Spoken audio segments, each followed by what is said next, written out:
What's up everyone, Praful here. Welcome back to another episode of the 915 Daily. Today is Friday, 21st of November and markets seem to be knowing something that we don't. Because आज एक gap down हुआ because of the US markets, but it was not a major gap down. Just एक 50 points का gap down था and the markets did exactly that.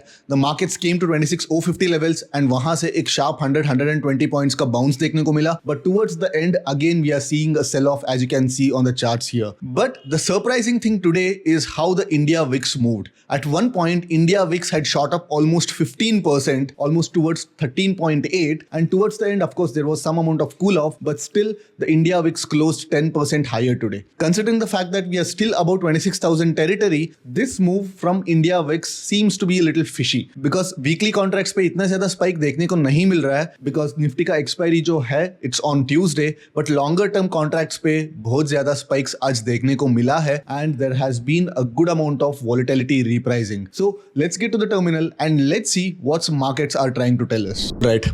अगर daily chart की बात करें तो yes, this on the surface it looks like a fake out because fake out ऐसे ही दिखते हैं. रेजिस्टेंस के ऊपर एक अच्छा वाला वॉल्यूम के साथ एक कैंडल क्लोज हो जाता है, but the immediate next candle would be a red candle where everybody's stop losses might get triggered and the markets might see a sell off.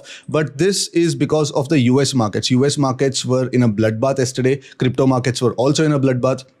If you notice, Bitcoin होने दो, Ethereum होने दो, all those coins were down 20 to 25% from their all-time highs.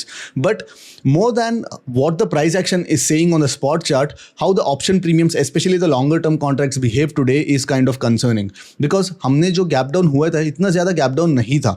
And even if you consider the low, it is just around 100 points, which is around 0.4-0.5% का 0.4-0.5% का एक negative close हुआ है, which is nothing. Because जब हम यहाँ से लेके यहाँ तक जब मार्केट्स पुल बैक दे रहे थे, इस लेवल को रिटेस्ट करने आ रहे थे, in this period also the options were not actually gaining. Longer term contracts बढ़ नहीं रहे थे, इंडिया विक्स एक्चुअली घट रहा था. तो I explain this last week about the spot vol correlation, correct. तो जब मार्केट गिर भी रहा था उस टाइम पे भी विक्स एक्चुअली गिर रहा था and when the markets were rising the VIX was actually rising. तो जनरली स्पॉट वॉल कोरिलेशन जो होता है वो इन्वर्टेड होता है, मतलब रिवर्स होता है. जनरली स्पॉट बढ़ता है तो वॉल्स गिरता है या इंडिया विक्स गिरता है, एंड जब स्पॉट गिरता है तो इंडिया विक्स एक्चुअली स्पाइक होता है. तो आज के मार्केट्स में yes of course markets red close हुआ एंड इंडिया विक्स बढ़ा, बट जिस मैग्नीट्यूड से इंडिया विक्स बढ़ा it was kind of uncalled for. So that makes me think, does market know something that we don't? So that is where, like, you know, Monday's opening becomes very important, especially given the fact that we are just one day away from the monthly expiry. ठीक है, अगर lower time frame पे जाके देखते हैं तो you can notice that there was a minor gap down. इतना बड़ा गैप डाउन भी नहीं था. समवेयर अराउंड 80 पॉइंट्स का गैप डाउन था, समवेयर अराउंड 0.3% का. And at this point when the markets came at this level, we talked about this level and I even said that if I were to trade I would be trading only with 1/3 quantity. But अगर मुझे trade करना ही है then probably I will initiate a long position at 26,050 levels. And यहाँ से काफ़ी अच्छा 100 points का एक बाउंस देखने को मिला. But apart from that we again saw a sell off in the final hours of the trading day. But जब मार्केट यहाँ पे ट्रेड कर रहा था at this point the India VIX almost shot up by 15% and at one point India VIX was trading at somewhere around 13.8 levels. So जब market सिर्फ 150 points down है from the yesterday's close, the India VIX spiking almost 15% is usually kind of suspicious. Something is fishy. So markets might be pricing in something that we don't know about. And अगर open interest पे जाके देखते हैं तो again this is again evident because markets are above 26,000 levels and still 26,000 put writers have kind of scared and they have unwound their position. 26,000 छोड़ो 25,900 के भी put writers unwinding किए हैं. That it might be from the fact that okay US markets are in deep red yesterday and Nvidia का जो results है उसके ऊपर थोड़ा बहुत speculation चल रही है and Monday अगर एक 150 point gap down खुलता है तो suddenly there might be repricing from the synthetic future point of view as well. So ये सारे चीज़ें हैं, but still generally जब markets 26,000 के आसपास रहता है तो जनरली स्ट्रैडल्स यूजुअली बिल्ड होना चाहिए. Yes of course there were lot of 26,000 put writers yesterday, but some of them have unwound their position and usually this should not happen. And yes 26,100 पे straddles build हुए हैं, 26,000 पे भी straddles build हुए हैं, but this unwinding of these put writers is kind of concerning because everybody kind of tries to play safe, especially carrying forward week end पे contracts को carry forward करने से थोड़ा लोग मतलब हिचकिचाते हैं। तो स्ट्रैडल की बात करें तो यस, शॉर्टर टर्म कॉन्ट्रैक्ट्स में इतना ज़्यादा फर्क नहीं दिखा। Of course because of the gap down we open kind of flat. यहाँ पे आप देख सकते हैं कि yes, yesterday we close somewhere around 230 and आज भी 230 के आसपास ही ओपन हुआ स्ट्रैडल।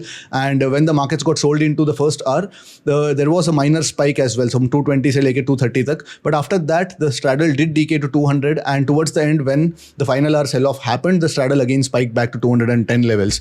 सो अगर मार्केट्स फ्लैट या थोड़ा गैप अप भी खुलता है तो this will see a 40 point crush on Monday. तो 170 या 180 के आसपास स्ट्रैडल खुलने वाला है and probably will potentially, the crush should go till somewhere around 140 or 130 depending upon how the markets are pricing the monthly expiry. All right, so अगर price action की बात करें तो कल के लिए मेरा ट्रेडिंग प्लान क्या बनने वाला है। So again it depends on the open. अगर मार्केट एक गैप अप खुलता है लाइक अराउंड 26,100 के ऊपर गैप अप खुलता है तो then any potential pull back to this level is a long opportunity because this is a good support level, but at the same time यहाँ पे long opportunity बनेगी भी तो मैंने बहुत काफ़ी tightly ट्रेल करने वाला हूँ and the moment my stop loss get hits I will also reverse my position. तो S&R stop and reverse kind of a trade बनने वाला है। तो यहाँ पे ऑफकोर्स ज़रूर मैं एक लॉन्ग ट्रेड इनिशिएट तो करूँगा, बट जैसे मेरा स्टॉप लॉस हिट हो जाएगी यहाँ पे मैं शॉर्ट्स में कन्वर्ट हो जाऊँगा बिकॉज यहाँ पे already 1, 2 and 3 times already test हो चुका है and third time fourth time अगर मार्केट्स यहाँ पे आएगा तो हाई वेरी लाइकली दैट यहाँ पे एक सपोर्ट ब्रेक होने वाला है एंड 26,000 भी ब्रेक होने वाला है।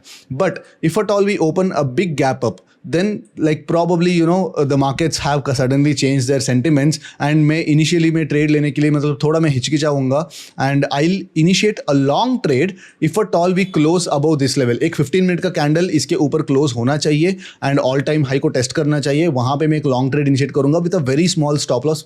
आप मेरे से स्कैल्पिंग ही समझ सकते हैं, बट जैसे यहाँ पे मेरे को एक डबल टॉप या am kind of a pattern दिखेगा या एक एनगल्फिंग कैंडल दिखेगा तो उसका हाई को स्टॉप लॉस लगा के मैं शॉर्ट्स में भी कन्वर्ट हो सकता हूँ, ठीक है। But the situation gets tricky if the market opens below 26,000 levels because अभी तक मार्केट्स 26,000 के ऊपर चल रहा है बट still 25,900 का भी पुट राइटर्स अपना ओपन इंटरेस्ट को स्क्वायर ऑफ कर दिया है। So if market opens at 25,900 और 25,950 then I will be only shorting the markets if the market pulls back up to 26,000 level. अगर मार्केट फ्लैट ओपन करके नीचे जाता है तो देन मैं जाने दूंगा एंड यहाँ पे एक लॉन्ग ट्रेड बन सकता है। यहाँ पे 26,900 या 26,860 के आसपास एक लॉन्ग ट्रेड बन सकता है एक छोटा स्टॉप लॉस के साथ, but I will happily take the stop loss if my stop loss is gone. But एक यहाँ पे शॉर्ट ट्रेड में इनिशिएट कर सकता हूँ if the market open at 25,950 levels and 26,050 के आसपास अगर मार्केट आता है तो यहाँ पे मैं एक शॉर्ट इनिशिएट कर सकता हूँ। I will not initiate a short position right at 26,000 level because यहाँ पे 40, 50, 60 पॉइंट्स का स्टॉप लॉस बन जाता है। एक लॉजिकल स्टॉप लॉस लेवल 26,070 के आसपास या 26,075 के आसपास रहेगा तो यहाँ पे एक बड़ा स्टॉप लॉस बन जाएगा। अगर मार्केट 25,950 के आसपास खुला एंड 26,000 पे आया एंड 26,000 पे ही कुछ एंथुजियास्टिक सेलर्स आके इमीडिएटली 26,000 से ही मार्केट को शॉर्ट किए तो मैं जाने दूंगा। I want markets to come to my levels and अगर 26,060, 26,050 के आसपास आएगा तो then the risk reward would be good for my short trade and सिर्फ वहीं से मैं ट्रेड लेने वाला हूँ, ठीक है। So these are my trade plan, these are my potential trades for Monday and generally even with straddle opening at 170 or 180 I would not fully trade like delta neutral systems because markets आपको दोनों तरफ chop करेगा, दोनों तरफ आपको delta hedging करने के लिए मजबूर करेगा। So I'll wait for the markets to come to my levels and then take some sort of a trade and as I said यहाँ पे अगर मार्केट थोड़ा बहुत गैप अप खुल के यहाँ पे करता है तो यस ज़रूर मैं एक लॉन्ग ट्रेड इनिशिएट करूँगा, but this is a stop and reverse kind of a trade. अगर मेरा स्टॉप लॉस हिट होता है तो I will convert myself to a short position. All right, so that's my plan guys. I wish you guys a very happy weekend. I will see you again on Monday. Till then take care, bye bye.